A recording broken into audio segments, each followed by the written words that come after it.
반갑습니다. 안녕하십니까. 그 세법이 처음인데 조금 문제가 좀 까다롭습니다.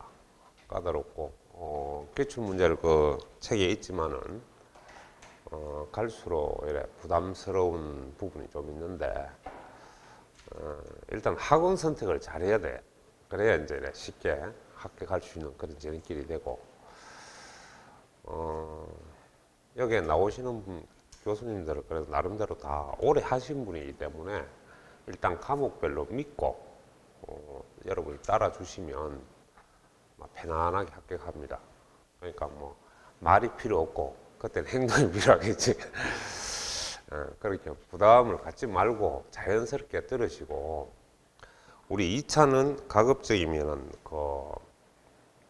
많이 좀 들어보시고 그래 책을 이렇게 보면은 훨씬 생산적으로 공부를 할 수가 있습니다.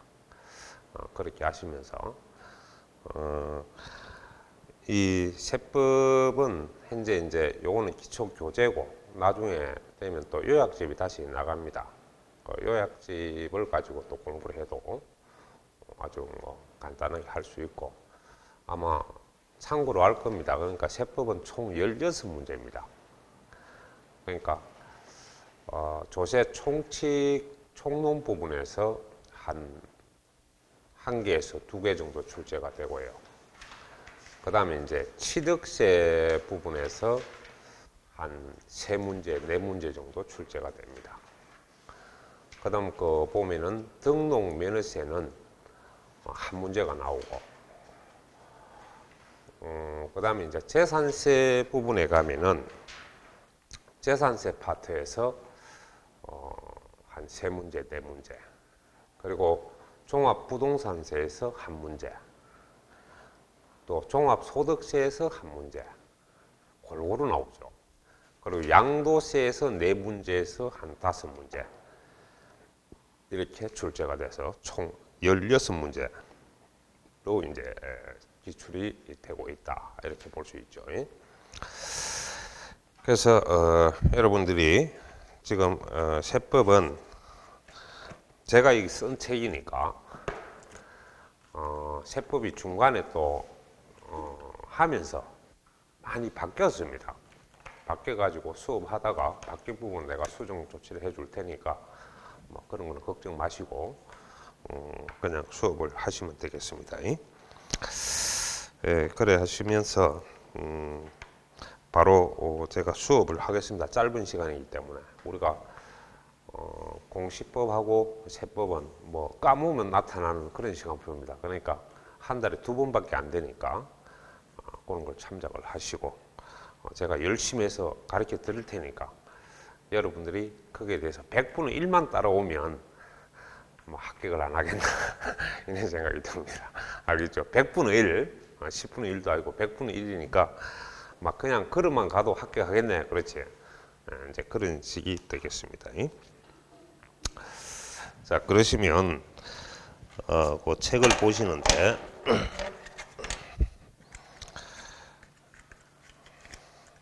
10페이지를 봅니다. 10페이지에 보면은 제일 앞에 그 조세 내용해서 조세 총칙이라 그래요. 이걸 조세 내용이 바로 조세 총칙이나 또는 뭐라 그러냐 하니까 이 조세 총칙 총론 이렇게도 표현을 합니다. 총론이다 이렇게 말하는데 자 여기서 우리가 조세라 하는 것이 뭐냐 하는 거거든요. 용어상에. 그래서 조세라는 거는 바로 국가가 징수하는 조세 이걸 갖다 우리가 국세라 그럽니다. 뭐란다? 국세. 그 다음에 이제 대구광역시 각 구청에서 징수하는 거 있죠. 이런 걸 이제 지방자치단체라 그러지. 그래서 지방자치단체가 징수하는 조세를 뭐라 그러냐? 지방세라 그럽니다. 그래서 이 국세하면 정부가 이렇게 말하거든요. 그러니까 그 정부라는 범위는 너무 넓은 표현이잖아. 그런데 우리는 국세하면 항상 그 세금을 결정하고 여러분한테 고지서를 발급하고 할 수 있는 사람이 누구냐? 이른바 이제 전문용어로 과세 권리자 줄이 가지고 과세권자다 이렇게 말을 합니다.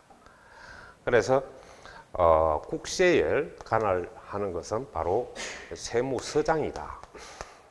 뭐 경찰서장이 올 리는 없고 그죠? 그래서 세무서장이 국세를 전부 여러분이 결정하고 교부하고 여러분한테 징수할 수 있는 권한을 갖고 있습니다. 그래서 이 세무서장 중심으로 보는 것이 바로 국세고, 그 다음에 이제 지방자치단체 하면은 여러 가지 이것도 넓잖아요. 도가 있고 특별시, 광역시, 일반시, 일반구, 이렇게 행정구역 지방자치단체가 있잖아. 그러면 그 부분에서는 여기서 중요한 게 지방세 파트에서는 바로 시장, 시장이나 군수, 그다음 구청장, 이 사람이 바로 전부 과세 권리자다 이렇게 말한다. 난주 책을 보면 과세권자 이렇게 나오거든. 권자라는 것은 권리자다. 이른바 이제 채무자, 채권자 개념에서는 채권자 의미에서 달아야 된다. 이렇게 여러분이 이해를 하시면 되겠죠. 그래서 이걸 국세와 지방세로 구분하는 것이 뭐냐 하니까, 국세와 지방세로 구분하는 것은 바로 조세 주체별, 조세 주체별로 기준을 해가지고 지방세, 국세, 국세, 지방세로 구분한다. 조세 주체별. 그래서 아마 여러분 그 1차 개론에서도 이 분류 개념이 등장할 겁니다. 책에. 똑같아요. 부동산 활동에서 하면 우리가 취득 단계, 취득이 뭐야? 구입 단계지. 그 다음에 이제 구입하다가 보유를 해야 되겠지. 가지고 있다가 어느 시점이 되면 파는 거야. 그러니까 파는 걸 우리가 이제 처분 활동, 매각 활동 이렇게 말하는데, 그 이제 처분이나 매각이라는 것은 우리 법률 용어로는 판다는 뜻이거든. 그래서 우리 세법에서는 양도 활동이라 그래. 무슨 활동? 양도 활동. 그러니까 사면 취득, 가지고 있으면 보유, 팔면 양도. 이래서 일반적으로 이걸 부동산 활동이다 이렇게 우리가 말을 하잖아요. 맞죠? 그래서 우리가 지금 현재 세법 기준도 바로 부동산이란 전제하에서 부동산과 관련된 세금만 우리가 다루고 있다. 그래서 이제 부동산 세법인데 사실 부동산 관련세법이거든. 관련세법. 관련이 막 빠지고 그냥 우리가 부동산 세법이라 합니다. 그래서 여러분이 강의를 들을 때 항상 세법은 그 물건이 뭐냐? 부동산이다. 그러면 민법에서 보는 거와 세법에서 보는 그 기준이 유사한데, 우리는 또 다른 하나를 첨부를 해줄 줄 알아야 돼. 뭐냐 하니까 부동산 중에 부동산은 토지잖아. 그죠? 꽃 중에 꽃이 무화꽃이야 이거. 이게 부동산 중에 부동산은 뭐? 토지. 부동산 값 대표가 토지라. 그죠? 그 다음에 이제 부동산 토지 위에 우리가 시설을 하는 것이 여러 가지 시설물이 있지만 대표적으로 건물이지. 그래서 건물의 가장 포인트는 지붕이란 말입니다. 그렇죠? 지붕. 지붕이 없는 것은 구축물이라. 그냥 일반 시설물이라고. 지붕이 있어야 건물이 되지. 그래서 건물의 가장 포인트는 지붕. 맞죠? 자, 그런데 그 속에 우리 세법에서는 주택을 하나 더 넣을 줄 알아야 됩니다. 주택. 아시겠어요? 그래서 부동산은 토지, 건물, 주택. 사실은 토지, 건물 속에 주택이란 말은 표현은 안 됐지만 그 속에 있다는 뜻입니다. 아시겠어요? 그런 전제하에서 정리를 해야 되겠고, 그러면 이제 우리가 국세는 어떤 것이 있고 지방세는 어떤 것이 있는가, 이런 걸 우리가 좀 알아둬야 돼요. 그래서 오늘 하는 거는 여러분이 조금 애워야 되겠습니다. 일단 번지부터 먼저 알아야 되니까. 아시겠죠? 그래서 하나하나 내가 설명을 하겠습니다. 자, 여러분이 국세 하면은 요게 소득세가 있어요. 무슨 세? 소득세. 말 그대로 소득이 있으면 세금이 있다는 뜻입니다. 그래 소득세인데, 그러면 개인이 또는 개인 사업자가 돈을 벌어서 세금을 내는 거는 바로 소득세죠. 개인이 내는 소득세. 이게 바로 우리 여러분이 소득세고, 그래서 나중에 소득세는 이제 안에 들어가면은 여러분이 아마 시중에서 듣던 소득세는 우리가 다루는 건 종합소득입니다. 그러면 사업소득, 이자, 배당, 여러분이 그 뭐 근로소득 이런 거 전부 합산해서 종합적으로 세금을 부과한 것이 종합소득이에요. 그러니까 여러분이 지금 알고 있는 거는 소득세가 종합소득세고, 그 다음에 이제 직장을 다니면 어느 시점에 퇴직을 해야죠. 그 퇴직을 하면 퇴직금이 나오잖아요. 그 퇴직금에 대해서 세금이 있어요. 그게 이제 안에 들어가면 퇴직소득세라고 있고, 그 다음에 이제 우리가 각종 부동산을 팔면은 양도해서 소득이 생긴다. 그래서 양도소득세가 있습니다. 그래서 우리가 일반적으로 소득세 하면 종합소득세고, 그 다음 소득세 속의 한 분야입니다. 한 분야가 바로 양도소득세죠. 그래서 줄여서 우리가 양도세다 이렇게 말합니다. 양도소득세를 줄여서 뭐 양도세. 그래서 여러분이 대표적으로 국세 하면은 소득세가 대표적으로 여러분이 우리가 부담을 해야 할 조세다 이렇게 말할 수 있고요.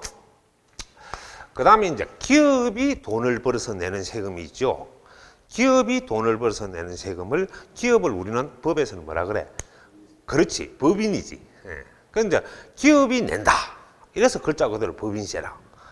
그러니까 여러분이 기업을 우리는 법에서는 법인이라고 그러죠. 그래서 법인세. 자, 그러면 여러분 잘 봅시다. 개인이 돈을 벌어서 내면은 뭐? 소득세. 기업이 돈을 벌어서 내면 뭐? 법인세. 아시겠어요? 그 다음에 이제 여러분이 우리가 건물을 갖다 거래를 합니다. 사고 파는 거죠. 그리고 토지를 임대를 하거나 막 이런 데 대해서는 바로 여러분이 많이 듣던 부가가치세, 시중에 부가세라고 그러는데 그거는 엄연히 용어가 좀 잘못된 표현입니다. 해가 안 돌아가서 그러는 거고 부가가치세가 있고요. 우리는 또 부가세라고 따로 있습니다. 그래서 이제 단축적 의미에서 부가세가 하는데 우리는 부가가치세가 있죠. 모든 물건을 소비하거나 건물을 매매시키면서 발생하는 간접세, 이른바 부가가치세가 있습니다. 뭐가 있어? 부가가치세. 자, 이런 게 여러분이 세목을 먼저 알아둬야 되겠고, 그 다음에 이제 보면은 뭐가 있냐니까 종합부동산세가 있어요. 뭐가 있어? 종합부동산세. 그래서 우리가 줄여서 이거는 종부세라고 합니다. 뭐라 한다? 종부세. 그래서 종합부동산세는 어디에 부과되느냐? 쉽게 말해서 집이 많은 자, 땅이 많은 자, 그러니까 토지 부자나 주택 부자만이 냅니다. 그러면 건물을 많이 갖고 있는 사람은 건물에 대해서는 종부세가 없습니다. 건물 부분만. 그래서 주택, 우리 속된 말로 집부자, 땅부자죠. 집부자, 땅부자가 내는 게 바로 종합부동산세다. 아시겠어요? 그래서 종부세는 집이 많은 사람, 땅이 많은 사람, 이런 사람들에게 부과되는 국세로서 종합부동산세가 있고, 그 다음에 이제 여러분이 뭐가 있냐니까 농어촌 특별세가 있습니다.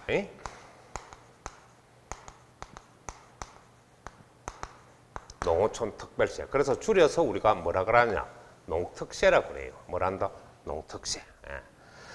그래서 요거는 여러분이 일단 어떤 게 특징이 하니까 바로 목적을 두는 국세입니다. 그래서 목적세라고 해요. 무슨 세? 목적세. 왜냐하면 이거는 여러분이 각종 이제 농어촌 특별세는 예를 들어서 여러분이 이 종합부동산세에 종합부동산세를 내게 되면 그 내는 세금의 20%가 바로 농어촌 특별세로 더 내야 됩니다. 예를 들어서 종합부동산 세금 내는 게 여러분 100만 원을 칩시다. 그러면 100만 원이면 100만 원의 20분은 20만 원이죠. 그러면 100만 원을 내는 게 아니라 우리는 120만 원을 내야 된다. 이런 개념이죠. 그러면 이 농어촌 특별세라는 것은 뭐냐? 바로 중앙정부가 농촌 발전을 위한 기금용으로 징수를 합니다. 그래서 세금이 목적이 있죠. 농촌발전기금용이라는 바로 목적을 두고 징수를 합니다. 그래서 나중에 책을 보시면 목적세라는 게 있고 보통세라는 게 있어요. 그럼 목적세는 뭐냐? 그 목적에만 쓸 수 있는 세금입니다. 그러면 보통세는 뭐냐? 국가 사업에 아무데나 쓸 수 있는 거죠. 사용도가 넓으면 보통세, 그 목적에만 쓴다. 그래서 우리가 뭐라? 목적세다. 이렇게 말을 하죠. 자, 그 다음에 여러분이 나중에 또 건물을 또 매매하면 건물 계약서에다가 이 인지를 붙입니다. 알죠? 우표 같은 거 탁 붙이는데 똑같은 우표인데 그게 어쩌면 비싸. 일반 우표보다 비싸요. 우리 눈에는 우표인데 근데 그게 비싼 이유가 바로 인지세 때문에 있는 겁니다. 인지세 때문에 그게 비싼 거죠. 세금이 있어요. 그래 비싼 거예요. 그래서 그때 여러분 쓰는 게 인지세가 있습니다. 무슨 세? 인지세. 자, 그 다음에 이제 우리가 여러분 내가 늘 강의할 때 이 세는 두 가지가 막 쉽게 말해서 조상세다 이런 내가 표현을 합니다. 사실 그렇잖아요. 상속도 부모님이 재산이 있어야 상속세를 내는 거예요. 아시겠습니까? 그러면 재산이 어느 정도? 양친 부모가 다 돌아가시고 나서 자녀들만 받으면 상속공제는 기본적으로 5억을 공제할 수가 있습니다.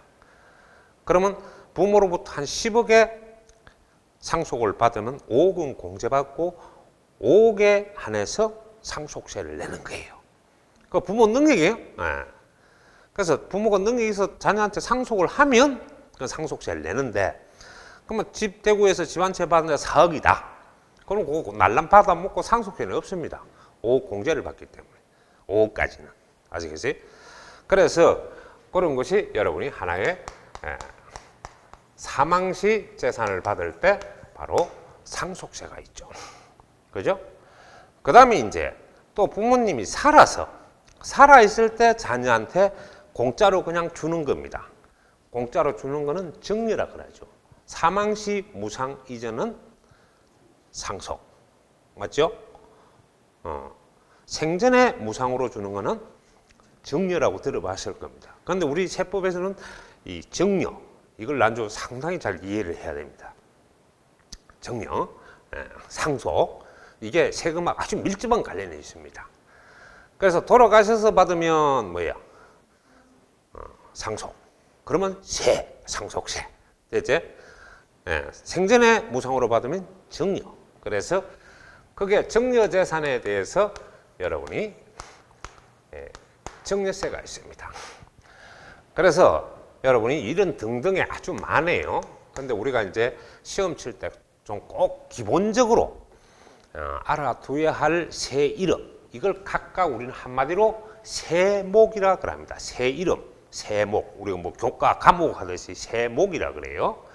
그래서 여러분이 요걸 이제 이렇게 해야 바로 소, 법, 가로 외우세요. 부가 같이 있는 부로 외우면 종부세가 기다리고 있어서 혼론입니다. 그래서 소, 법, 가로 외우고, 그 다음 부, 농, 인, 그 다음에 정상 요래 외웁니다. 정상, 정력, 상속.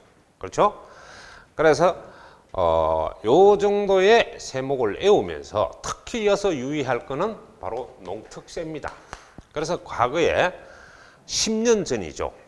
10년 전에 어떻게 출제가 됐냐면 농특세가 농어촌 특별세는 지방세다 해서 맞아 틀려. 국세인데 지방세 됐으면 틀리지. 그래서 이걸 대구 사람이 제일 많이 틀린 게 아니고 서울 강남 출신들이 제일 많이 틀렸어요. 이 부분이. 왜냐? 농어촌이 시골이잖아. 그러니까 지방이지. 그때 왜 옛날입니다만 그런 좀 우스갯소리가 있습니다. 그래서 이 농특세는 농촌발전기금용으로 국가가 바로 목적을 두고 징수하는 목적세로서 국세라는 걸 여러분이 알아둬야 할 사항입니다. 됐어요? 자, 그 다음에 지방세는 뭐 우리가 여러 가지 지방을 구조화 시킬 수 있는데, 우리가 특별시, 무슨 시? 특별시. 그 다음에 광역시가 있고, 그 다음에 구가 있습니다. 구청이죠. 그래서 이걸 구청에서 징수한다 해서 구세라고 합니다. 그 다음에 이제 여러분이 나중에 보면은 뭐 도세도 있고요. 또 군세도 있고 일반 시가 있는데 시험에 나올 거는 요 두 개만 외우면 됩니다. 무슨 말인지 알겠어요? 그래서 특별시, 광역시는 광역단체와 같지요. 그래서 도와 같이 봐서 공부를 해도 좋습니다. 아시겠어요? 그 다음에 이제 구는 시, 군, 구로 바로 기초자치단체다. 이렇게 이해를 해도 좋고요. 그러면 여기에 특별시세로 우리가 볼 수 있는 거는 바로 취득세입니다. 무슨 세? 취득세. 자, 이 취득세 한 번 더 얘기합니다. 취득이라는 거는 물건을 사는 거죠. 근데 그 물건이 부동산입니다. 부동산. 그래서 부동산을 사는 거예요. 그래서 오늘 중요한 걸 하나 알아야 되는데, 구입하는 거는 꼭 돈을 줘야 구입하는 것도 있지만 그냥 공짜로 받는 증여나 상속이 있습니다. 그래서 증여 받는 것도 취득이고 상속 받는 것도 취득이고 돈 주고 사는 것도 취득이고, 내가 원시 취득, 성계 취득 다 있죠. 이런 취득이 전부 우리는 구입한다는 뜻이고, 특히 세법에서 주의해야 되는 것은 등기라든지 그 물건이 허가라든지 이런 걸 묻지 않고 허가, 등기, 관계 없이 사는 것은 전부 가져오면 내 거다. 이게 취득입니다. 가져오면 내 거다. 무슨 말인지 알겠습니까? 그러니까 취득이라는 개념은 아주 넓죠. 넓다고. 무상, 성계취득, 유상, 성계취득 다 포함하고 원시취득 다 포함합니다. 아시겠습니까? 자, 그래서 취득세가 있고요. 그 다음에 이제 여러분이 아마 경마장에 가면은 경마 투표권을 팝니다. 그것도 가봐야 이해가 빠른데 그걸 여러분 사면 이상하게 그게 또 돈이 좀 있어요. 돈이 들어간다고요. 그게 바로 뭐냐 하니까 레저세라고 있습니다. 옛날 경주 막근세라고 됐죠, 한때는. 그것을 용어를 바꿔가지고 레저세라고 합니다. 무슨 세? 레저세. 자, 레저세 이 세목도 바로 뭐냐 하니까 옛날에 한번 출제가 된 바가 있고, 그래서 여러분이 이런 걸 볼 수가 있고, 그 다음에 이제 뭐가 있냐니까 지방소득세가 있습니다. 무슨 세? 지방소득세. 자, 지방소득세가 있고, 소득세는 중앙국세죠. 근데 지방에 부과가 된다. 이래서 지방소득세인데, 여러분이 현재 소득세나 양도세나 법인세, 즉 말해서 소득을 원천으로 하는, 소득을 원천, 기본으로 하는 세금에 대해서 요걸 내면 우리가 요 세금 내는 세금의 계산을 해보면 한 10%가 나옵니다. 물론 계산상 차이는 있어요. 근데 간단히 이해하면 10%입니다. 그러면 이걸 우리가 100만 원을 낸다. 그러면 여기서 10% 더 내야 됩니다. 100만 원의 10%, 10만 원이죠. 그러면 110만 원을 나중에 내는 것은 지방소득세를 함께 내야 돼요. 그렇죠? 그래서 법인세나 소득세 납부 금액의 10%가 뭐로 계산된다? 바로 지방소득세가 나타납니다. 이걸 함께 납부를 해야 돼요. 그런데 이 지방소득세법에서 나중에 지방세법에 가면 지방소득세가 있는데, 이거는 전부 우리 소득세를 기준으로 해서 계산상으로 상당히 복잡합니다. 이것도. 그래서 단순하게 말하면 소득세나 그 다음에 법인세의 10% 정도 더 내는 세금이 지방소득세다. 이렇게 여러분이 알면 되겠습니다. 그 다음에 이제 뭐가 있냐니까 지방교육세가 있어요. 무슨 세? 지방교육세. 그래서 지방교육세라는 거는 그냥 교육세가 있죠. 나중에 이 중앙정부가 징수하는 교육세는 그냥 교육세고, 지방정부가 징수하는 세금이 또 있는데 이게 바로 지방교육세입니다. 이 교육이라는 바로 목적을 두고 징수합니다. 그 교육, 여러분 자녀의 교육 자금을 마련하기 위해서 세금으로 징수하는 거죠. 그리고 우리 담배 피우는 사람은 그 지방소득세를 상당히 내고 있고, 뭐 레저세라든지 취득세, 등록면허세, 재산세 나주 계속 붙어 나갑니다. 그래서 이 지방 교육세 이거는 여러분이 바로 교육 재원을 위해서 징수하는 세금이 교육 재원, 교육 자금 이걸 목적으로 한다고요. 그래서 이거 역시 목적을 두고 징수하는 무슨 세에 들어간다? 지방세며 목적세 항목에 들어갑니다. 자, 그 다음에 또 이제 뭐가 있냐 하니까, 우리가 보면은, 지역 자원 시설세가 있어요. 예.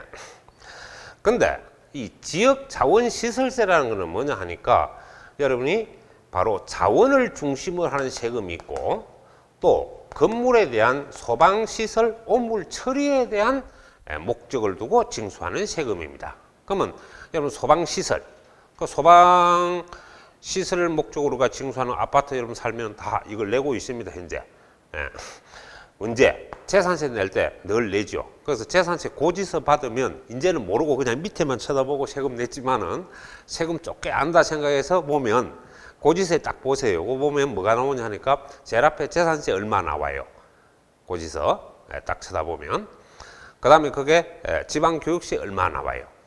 그 다음에 지역자원실세에서 얼마 나오는데 그거는 여러분이 뭐냐 하니까 소방시설이나 화장실, 즉 오물처리시설 이를 목적으로 이런 걸 처리하기 위해서 징수하는 세금입니다. 그래서 요거는 우리는 시설을 중심으로 사실은 공부를 해야 되고 자원은 뭐냐니까 물, 우리 수돗물이죠. 수자원이라든지 그다음 관광자원, 뭐 지하자원 이런 걸 이제 목적으로 징수를 합니다. 그런 개발을 위해서. 예. 그러면 요것도 역시 뭐가 되냐니까 지방세면서 뭐라 목적세다. 이렇게 볼 수가 있죠. 자, 이런 세금들이 전부 다 우리가 보면 특별시, 광역시세로 유명합니다. 그 다음에 이제 각 구청에서 북구 구청에서 징수하고 남구 구청에서 징수하고 중구 구청에서 징수하고 서울에는 우리가 강남 또 뭡니까? 서초 잘 아는 그런 구청에서 다 여러분이 징수를 하게 되는 거죠. 그러면 현재 구세로서 구청세로서 유명한 게 바로 뭐냐 하니까 재산세입니다.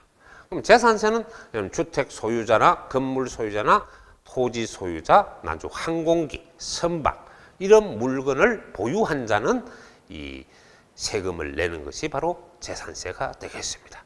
그래서 주택에 대해서 내면 주택재산세라고 하고 토지에 대해서 세금을 내면 토지재산세, 건물 부분을 내면은 건물재산세. 나중에 이제 이렇게 해서 앞에 수식어만 붙이면 되는 거니까 여러분이 재산세가 바로 구세다, 구청세다.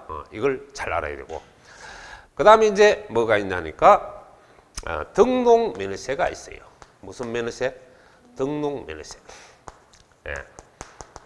그래서 이 등록면허세를 여러분이 보는데 이 등록면허세는 뭐냐 하니까 과거에 여러분이 등록세하고 과거에 면허세가 있었어요. 그래서 등록세하고 면허세를 통합해서 바로 등록면허세가 되었습니다.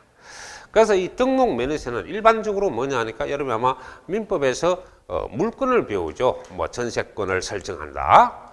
그 다음 지상권, 지역권 들어봤어요? 그 용어는 세법도 똑같습니다. 그 행태도 똑같습니다. 단지 민법에서 하는 권리에 대한 등기 등록에 대해서 그렇게 하면 그냥 말로 등기 등록이 되는 게 아니잖아. 거기서 우리가 세금을 내야 돼. 그때 설정 등기나 난조 소멸 등기를 할 때 뭐냐니까 세금이 부과되는데 이것이 바로 우리가 등록면허세다. 이렇게 말할 수가 있죠. 아주 많습니다. 자, 그런데 여러분 시험을 위해서는 요 정도 알아두면은 이 파트는 충분히 정복하리라 생각이 됩니다. 아시겠어요? 그래서 내가 시험에 딱 나올 것만 강의를 딱 해서 해줄 테니까 그냥 가서 탁 합격하고 오면 돼. 되겠죠? 그래서 이렇게 여러분 간단하게 정리를 해주는데 자, 그러면 요 세 이름들을 한마디로 뭐라 했노? 세목이라 했지. 요거는 지방세 세목이고 요거는 국세 세목이다. 이렇게 말할 수가 있어요. 됐습니까? 그리고 현재 여러분이 책을 보면 어떤 거는 국세가 어떻고 어떤 거는 지방세가 어떻고 이래 말하는데 국가 중심은 뭐냐? 국세고 지방자치단체 중심은 지방세죠. 그럼 이걸 두 개 묶어서 우리는 뭐라 그럽니까? 하는 것은 조세가 되겠습니다. 뭐가 된다? 조세. 그래서 국세, 지방세를 묶어서 한마디로 뭐? 조세. 뭐? 조세. 그래서 조세하면 난주 지문을 읽어 나갈 때 국세, 지방세를 통합해서 설명하는 거구나. 또 국세 다르고 지방세 다르기 때문에 국세에 대하여, 지방세에 대하여 이렇게 여러분이 정리를 할 수가 있습니다. 그래서 용어에 대한 기본 의미를 잘 알아두는 것이 좋겠어요. 자, 기초적으로 우리가 여기에 역점을 두고 공부를 한다면 이제 우리는 그 책을 10페이지를 한번 보도록 하겠습니다. 제일 앞에 조세 정의가 나오죠. 나옵니까? 자, 10페이지 보면 조세란 그랬습니다. 조세 정의. 국가 동그라미 치고 바로 국세로 적어 놓으세요. 무슨 세? 국세. 그래서 국가는 우리 어디 누가 중심이 된다. 세무서장. 아시겠습니까? 자, 그 다음 지방자치단체 하면은 지방세죠. 그래서 국가 지방자치단체, 이걸 우리 한마디로 조세주체라고 했습니다. 뭐란다? 조세주체. 자, 그에 필요한 재정수입. 국가로 말하면 국고수입이라고도 하죠. 국고수입. 재정수입 등을 조달할 목적으로 법률에 규정된, 나와 있습니까? 이 법률이라는 것은 세법을 말합니다. 포괄적으로 말한다. 세법. 법률에 규정된 바로 과세 요건을 충족하는, 자, 줄 것입니다. 과세 요건. 줄 것입니까? 자, 그래서 여러분이 현재 여기서 보면 뭐냐 하니까 과세 요건은 바로 이 요건이 모두 충족돼야 됩니다. 하나만 충족되는 게 아니라 우리가 법에서 규정한 모두가 충족될 때 세금이 있다. 그러니까 쉽게 말하면 사람도 그렇죠. 사람도 머리가 있고 팔다리 있고 다리가 있고 다 있어야 사람까지. 한쪽이 없으면 사람은 좀 이상한 표현을 하잖아요. 우리가 뭐 장애인이다 이렇게 말을 합니다. 처럼 세금도 마찬가지. 모든 조건이 딱 있어야 세금이 있다 이렇게 판단할 수 있는 것이 바로 과세 요건, 이른바 조건부가 되겠습니다. 민법으로 말하면 조건부. 자, 그러면 이 과세 요건을 우리가 어디에 규정을 하고 있단 말이야? 세법에서 규정을 한다 이 말이죠. 그러면 이 과세 요건은 어떤 것이 있느냐 하는 것이 우리가 특징이 되겠습니다. 그래서 나도 뒤에 책을 쭉 읽어보면 되는데 설명을 들으시고, 자, 제일 앞에 우리가 과세 요건은 바로 과세 대상이 있습니다. 뭐가 있어요? 과세 대상.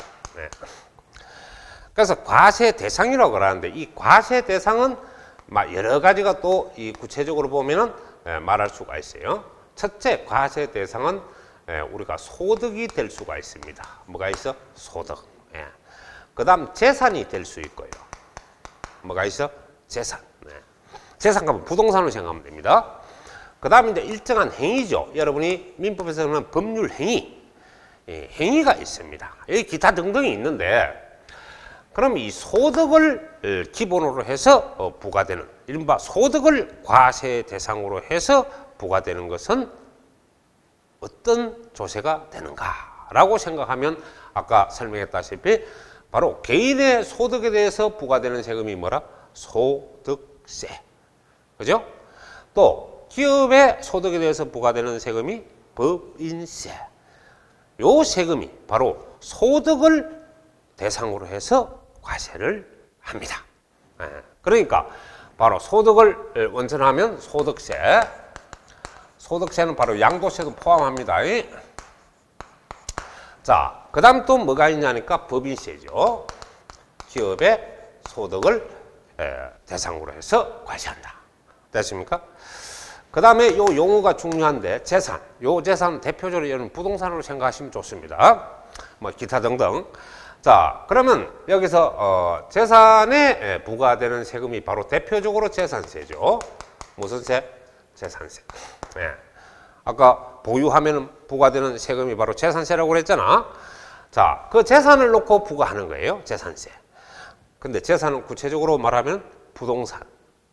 각종 재산을 말하는데 대표적으로 부동산을 전제로 해서 우리는 공부를 합시다. 자, 그 다음에 이제 뭐가 있냐니까 종부세. 무슨 세? 종부세. 그 다음에 여러분이 보면은 상속세. 상속도 그렇죠. 재산이 있어야 아까 조세를 부과한다 했잖아요. 그 다음에 증여. 여러분이 증여도 재산을 받아야 돼요. 자, 요런 등등의 조세가 바로 재산을 놓고 과세를 합니다. 재산을 놓고 과세를 한다. 오케이? 자, 그 다음에 이제 행위. 법률 행위를 하는데 바로 뭐 어떤 행위냐? 사는 행위. 이 취득 행위죠. 또 여러분이 등기부에 여러분 소유권을 이전하는 등기 등록 행위. 이거 행위입니다. 그렇죠? 그래서 우리는 취득세라든지 무슨 세? 취득세. 그 다음 등록 면허세. 면허세로 우리가 볼 수가 있습니다. 등록 면허세. 자, 그럼 이런 것 등이 전부 다 여러분이 바로 행위로 부과되는데, 일종의 부가가치세도 행위세입니다. 가장 쉽게 이해하면 여러분이 지금 휴대폰을 쓰고 있으니까 휴대폰 값에는 항상 제일 밑에 뭐가 나올걸요? 부가가치세 얼마. 여러분이 그 금액의 10%가 될 거예요. 부가가치세 알고 있죠? 그 정도는. 자, 그러니까 이런 데 대해서 부가가치세는 바로 소비적 행위에서 발생하는 세금이다. 이래서 소비 행위에 대해서 바로 부가가치세가 붙기도 합니다. 자, 그러면 그래서 이제 이 과세 대상은 쉽게 말하면 물건이라고 생각해도 좋죠. 뭐다? 물건. 예. 그 다음 이제 우리가 법적으로 말하면 사법적, 민법적으로 말하면 객체라고도 하죠. 뭐란다? 객체. 그래서 우리는 세법에서는 과세 대상, 과세 물건 이렇게 표현을 하고 있습니다. 자, 그 다음에 여러분이 뭐가 있냐니까 납세 의무자가 있죠. 뭐가 있어? 납세 의무자. 자, 납세 의무자는 여러분이 세금을 납부하는 자입니다. 세금을 납부하는 자. 이게 납세 의무자죠. 그러면 이 납세 의무자가 크게 몇 가지가 존속을 하는데 여러분이 네 가지가 기본적으로 봅니다. 첫째, 납세 의무자는 본래 납세 의무자라 그러죠. 뭐란다? 본래 납세 의무자.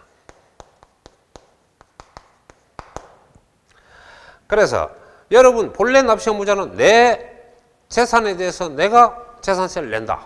내 본래 납세 의무자죠. 내 소득에서 내가 낸다. 이거 본래 납세 의무자죠. 그래서 1차, 2차로 따지면 1차 납세 의무자다. 이렇게 말할 수도 있는 겁니다. 그런데 중요한 거는 본래 납세 의무자가 세금을 내고 세금을 다 못 내서 그 부족분이 발생하면 2차로 내주는 사람이 있습니다. 그것을 우리는 제2차 납세 의무자라 합니다. 뭐란다? 제2차 납세 의무자.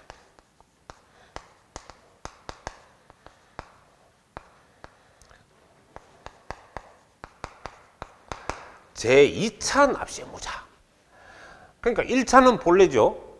그럼 어떤 경우를 쉽게 이해할 수 있느냐 하니까 법인의 가점주주가 취득세에 대해서 제2차 납세물을 진다. 이래 말할 수가 있는데 만일에 여러분이 가점주주란 말이 나옵니다. 이 가점주주는 그 회사에 발행된 주식 총수에서 50% 초과해서 소유한 자를 가점주주라고 합니다.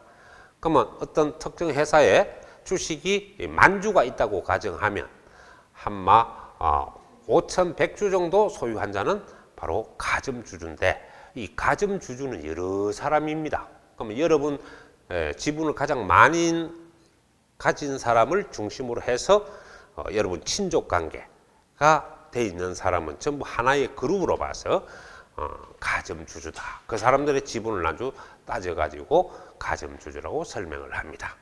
그러면 여러분이 이런 거예요.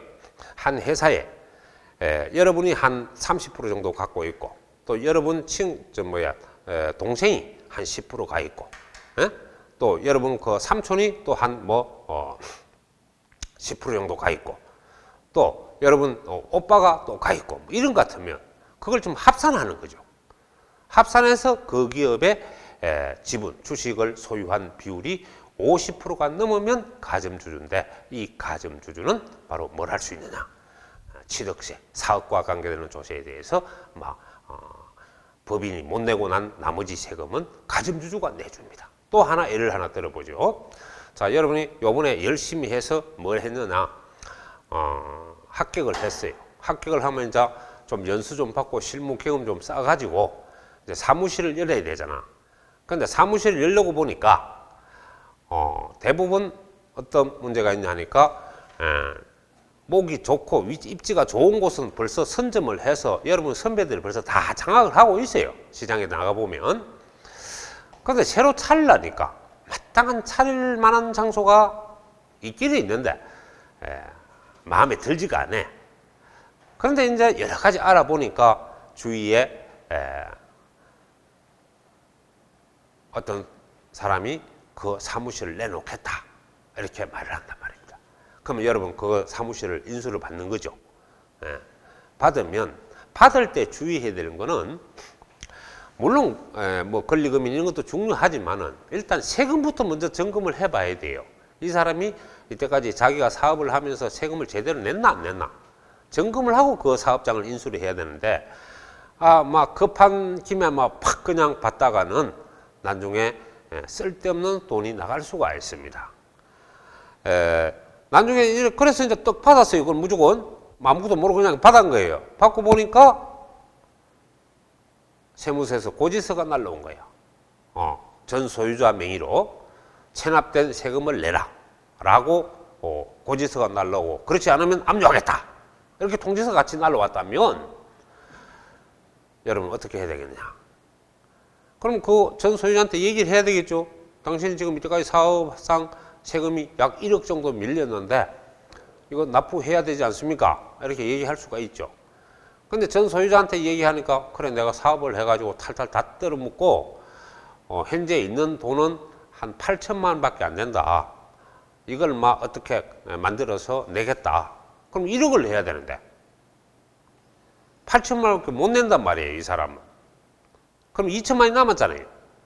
그러면 이 사업장을 인수한 양수인이 그 사업과 관계되는 조세를 전부 다 내줘야 됩니다. 무슨 말인지 알겠어요? 그러면 1억인데 전 소유자가 8천만 원 내고 부족분 얼마 남았어요? 2천만 원. 이걸 내주는 사람을 우리는 뭐라 한다? 제2차 납세 의무자라 그럽니다. 아시겠습니까? 그런 내용에 대해서 써볼 수 있는 거고 이 양도세 같은 거 이런 거는 이제 제2차 납세 의무가 없습니다. 그러나 여러분 사업소득세, 종합소득세는 사업과 관계되는 조세이기 때문에 낼 의무가 있지만 양도소득세는 대부분 제2차 납세 의무가 없다라고 말할 수가 있습니다. 왜? 그 시점이 다르기 때문이죠. 자, 그 다음에 이제 뭐가 있냐니까 여러분이 연대가 뭡니까? 공동 납세 의무자가 있습니다. 연대가 뭔데? 공동. 여러분 아마 연대란 말 어디서 헛떡 들었느냐? 빚 보증 쓸 때 연대 보증이란 말이 들었죠. 내는 그 연대 공동 책임을 진다는 말입니다. 그래서 예를 들어서 여러분이 이런 거죠. 자, 이 칠곡 지구에 땅이 멋지게 하나 났어요. 났는데 그게 얼마짜리냐? 10억짜리야. 근데 내가 지금 돈이 없어. 근데 그게 탐이 난단 말입니다. 사야 되겠다. 사면 한 2, 3년만 있으면 한 5억을 벌 수 있다. 라고 하면 투자 가치가 있죠. 그래서 여러분 돈 좀 준비를 하니까 한 5억밖에 안 돼. 10억짜리인데. 그럼 친구 하나 이제 해가지고 막 공동으로 사는 거예요. 그 땅을 10억짜리를 사면 친구가 안 하려고 억지로 꼬시려고 하니까 왜 친구가 안 하려고 그러겠어? 돈이 없으니까 안 하려고 그러겠지. 돈 버는데 돈을 투자할 돈이 없으니까. 근데 막 니 탁탁 끌어봐라. 끌어가지고 맞춰보자. 돈 맞춰보자. 이래가지고 보니까 한 10억이 돼. 그래서 그걸 산 거예요. 이제 그걸 그렇게 사면은 5억씩 각각 지분을 갖고 있는 공유 재산이 됩니다. 공유물이죠. 공유물. 그러면 각각 취득세를 5억에 대해서 세금을 내줘야 돼요. 아시겠습니까? 근데 여러분은 이제 세금 낼 돈은 있고 이 친구는 탁탁 긁었지만은 세금 낼 돈이 없어. 그러면 여러분이 대신 내줘야 됩니다. 공유물에 대해서. 무슨 말인지 알겠습니까? 그래서 이런 공동 재산을 소유하는 경우에는 바로 세금의 공동 책임을 진다. 또 어떤 부동산을 샀는데 그걸 연명등기, 공동등기를 하는 거예요. 그러면 등록면에서도 역시 뭐가 되냐? 공동 책임을 집니다. 만약 내가 못 내면 같이 투자한 사람이 내주는 이런 세금의 부담력을 갖고 있습니다. 이걸 뭐란다? 연대 납세 의무로 한다. 이해하겠습니까? 자, 그다음 빚에 대해서 우리 돈 빌릴 때 채무 보증인이 서듯이 세법도 보증인이 있어요. 세금에 대한 보증인이 납세 보증인이라 그럽니다. 뭐라 한다? 납세 보증인. 납세 보증인이라는 걸 알아두세요. 납세 보증인. 자, 그래서 세금을 내야 할 의무가 있는 자를 뭐라 한다? 본래, 2차, 연대, 보증인. 이렇게 해서 총 4사람인데 중요한 게 하나 있습니다. 바로 원천징수 의무자라고 있어요. 이 원천징수 의무자라는 게 뭐냐 하니까 쉽게 얘기를 한번 해볼게요. 여러분이 아마 직장을 다닐 때에 월급을 받죠. 그 월급을 받으면 옛날 우리가 요즘 근로소득세라 그러는데 옛날 갑종근로소득세가 있었잖아요. 나는 그게 근로소득세입니다. 떼고 내줍니까? 세금 안 떼고 내줍니까? 월급을 줄 때. 바로 그거예요. 바로 급여를 지불할 때 바로 세금을 뗍니다. 누가? 회사 회계 담당자가 떼지요. 이 사람 그거 떼갖고 자기 호주머니에 넣는 게 아니고 매월 10일 안에 그걸 갖다 전부 납부를 해야 됩니다. 관할 세무서에 좀 납부를 해야 돼요. 그러니까 여러분 소득 금액에 대해서 지급을 할 때 세금 똑 떼는 걸 있죠. 세금 뗀다 하잖아요. 그치? 세금 떼는 그걸 우리는 원천징수라 그래요. 그럼 그 회사 회계 담당자는 남의 세금을 속된 말로 거다 갖고 내주는 사람 아닙니까? 그냥 지 세금을 내는 게 아니고 남의 세금 내주는 심부름꾼이죠. 이런 사람을 원천징수 의무자 또는 특별징수 의무자라고 합니다. 이 사람은 세금 내는 자에는 속하는데 의무자에는 속하지 않습니다. 나중에 그런 걸 좀 알아둬야 되겠고. 그 다음에 이제 여러분이 뭐가 있냐니까 가세표준이 있습니다. 무슨 표준? 가세표준. 자, 가세표준이라는 거는 뭐냐 하니까 여러분이 쉽게 말해서 세금을 산출한다 하는데 자, 잘 들어요. 세금을 우리 쪽에서는 세액이라고 합니다. 금이란 거라고 액이라고 그러죠. 세액. 돈액자를 써서 세액. 그러니까 세금을 산출한다. 세액을 산출한다. 산출할 때 기초가 되는 가액이나 수량, 면적 이런 것을 우리는 가세표준이라고 합니다. 그래서 여러분이 세액 산출의 기초가 되는 수량, 면적, 가액 이걸 우리는 가세표준이라고 하는데 쉽게 말하면 뭐냐? 여러분은 세금 매기는 돈이라 생각하면 됩니다. 뭐라 한다? 세금 매기는 돈. 그 다음에 이제 뭐가 있냐니까 요 돈에다가 바로 비율을 곱해야 돼요. 그래서 여러분이 아마 시중에서 세율이 올랐다 그러죠. 세율이 내렸다 그러죠. 바로 가세 표준액에 곱하는 비율 이걸 우리는 뭐라 한다? 세율이라고 합니다. 뭐라 한다? 세율. 자, 이렇게 여러분이 기본적으로 지금 정리를 할 수 있는데 현재 여러분이 이걸 갖다 이 4가지 구성 요소를 세법에서 규정을 하고 있습니다.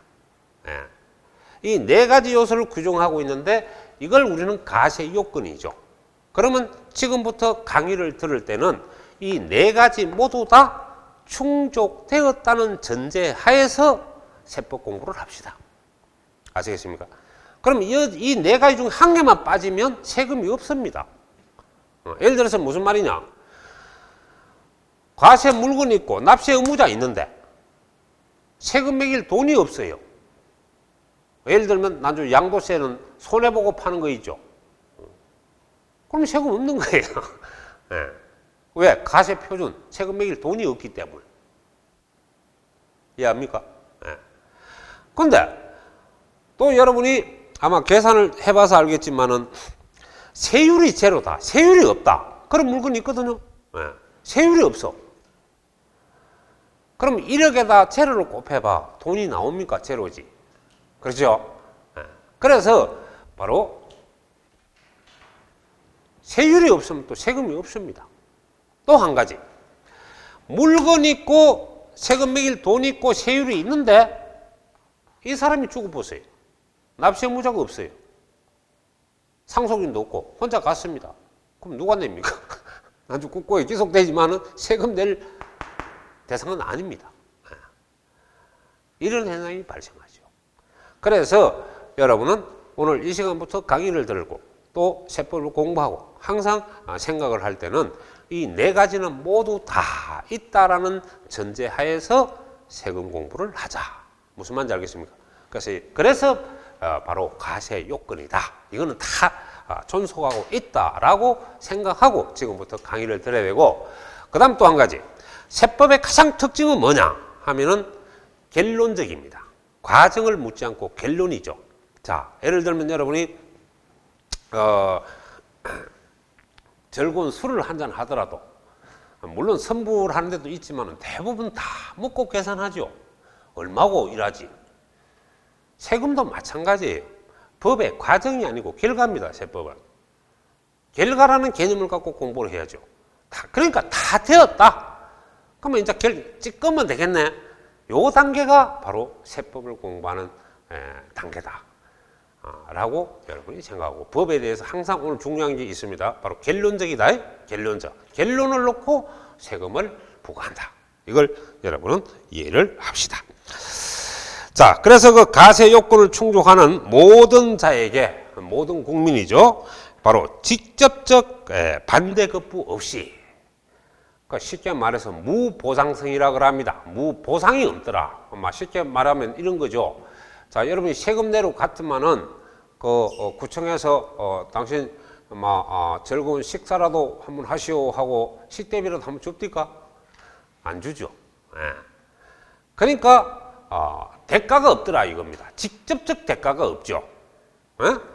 그러나 이제 간접적 대가는 있죠. 뭐 우리가 도로를 이용한다, 가로등을 이용한다, 뭐 치안이라든지 또 국방, 이런 거는 이제 세금에서 간접적 효과지 직접적 효과는 아닙니다. 그래서 직접적 대가가 없다. 그래서 그 반대급부 없이 줄 자 꺾고 무보상성이라고 합니다. 뭐란다? 무보상성. 보상이 없다. 그 다음에 여러분이 금전납부, 금전급부, 경제적 부담을 말한다 이랬죠. 바로 이게 전부 우리가 세금은 돈으로 낸다 이 전제입니다. 맞죠? 그래서 여러분이 오늘 여기서 또 뭘 하나 알아두셔야 되냐 하니까 바로 이겁니다. 바로 조세납부죠. 조세납부. 자, 조세납부가 이제 세금을 내는 겁니다.